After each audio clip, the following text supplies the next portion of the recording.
Sur InfoLive TV, les informations vous sont présentées par Benny Sambert. Ouvrons cette édition avec la situation dans la bande de Gaza. Les affrontements interpalestiniens se poursuivent. Dans la nuit de mercredi à jeudi, plusieurs heurts ont éclaté entre membres du Fatah et ceux du Hamas. On compte plus d'une dizaine d'enlèvements également. Ces événements interviennent alors que les deux factions rivales sont arrivées à un accord coalitionnaire et comptent présenter un nouveau gouvernement d'union avant samedi. Les 5 membres permanents du Conseil de sécurité de l'ONU et l'Allemagne sont parvenus cette nuit à un accord concernant une nouvelle série de sanctions à l'égard de la République islamique d'Iran qui poursuit son programme nucléaire.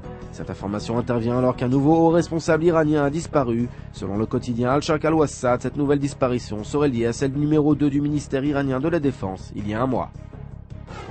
La conférence annuelle de l'Euromed se tiendra la semaine prochaine dans la capitale tunisienne. Des représentants du bassin méditerranéen, assistés par des émissaires européens, évoqueront entre autres diverses problématiques sécuritaires. La délégation israélienne rencontrera des Palestiniens, des Libanais, ainsi que des Syriens. Suite à l'annonce de la publication prochaine des conclusions préliminaires de la commission Vinograd, qui vise personnellement entre autres le Premier ministre, les têtes pensantes de Kadima cherchent un remplaçant à Ehud Olmert, qui serait contraint de quitter le pouvoir. Tzipi Livni a d'ores et déjà nommé un directeur de campagne et semble se préparer en vue de futures élections primaires au sein de sa formation politique. Économie, Google en quête de start-up israéliennes. Le géant d'Internet a annoncé qu'il recherchait à racheter ou à financer des start-up israéliennes. Google a également ouvert récemment en Israël 2 centres de recherche et développement de grande envergure. Pour finir, déplacement difficile pour le Maccabi Haïfa qui rencontrera ce soir à Barcelone l'équipe d'Espagnola dans le cadre du match retour des 8e de finale de la Coupe de l'UEFA. Lors du match aller, les deux formations se sont séparées sur un match nul, 0-0. Votre programme sur InfoLive TV, c'est un document sur le duo en or de la planche à voile israélienne.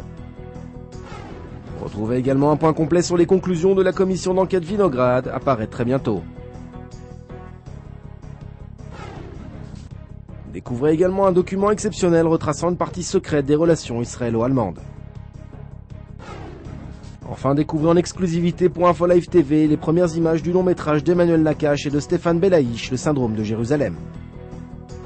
Retrouvez très bientôt sur InfoLive TV en exclusivité un entretien avec Faisal, marocain musulman arrivé en Israël il y a 10 ans, pour étudier les nouvelles technologies dans le cadre des accords de paix d'Oslo. Son histoire extraordinaire vient d'être éditée en France avec une préface de Shimon Peres. Un reportage à ne pas manquer.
Aujourd'hui, le monde entier parle d'Israël.